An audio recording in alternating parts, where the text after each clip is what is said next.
Hello friends, welcome back to my channel. दोस्तों, आज की इस वीडियो में मैं आपको बताने वाला हूं दोस्तों, अगर आपके पास रोब्लॉक्स का ये एरर आ रहा है तो आप इस एरर को कैसे इजीली रिमूव कर सकते हैं आपके विंडोज़ पीसी में से। तो इस वीडियो में मैं आपको यही बताने वाला हूं दोस्तों। बहुत सिंपल स्टेप है, आप इस स्टेप को फॉलो कीजिए। सबसे पहले आपको विंडोज़ 11 की सेटिंग में आना है। आप शॉर्टकट की का यूज़ कर सकते हैं। विंडोज़ की प्रेस करते हुए आप आई प्रेस कीजिए, विंडोज़ 11 सेटिंग ओपन हो जाएगी।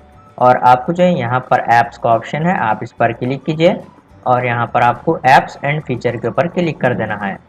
फिर आपको जो है यहाँ पर सर्च बार में टाइप करना है रोब्लॉक्स।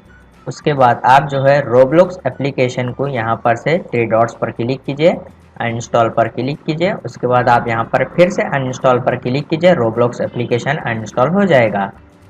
उसके बाद आप सेटिंग को क्लोज कीजिए। फिर आपको माइक्रोसॉफ्ट स्टोर ओपन कर देना है। सर्च बार में आपको टाइप करना है, उसके बाद आप इसको क्लिक कर कर ओपन कीजिए।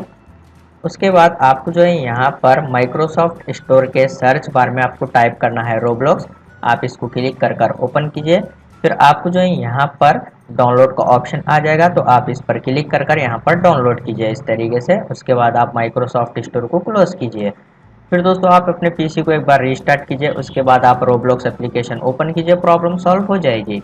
उम्मीद है आपको वीडियो पसंद आया तो प्लीज़ लाइक कर देना और इसी तरह के वीडियोस देखने के लिए चैनल को सब्सक्राइब कीजिए।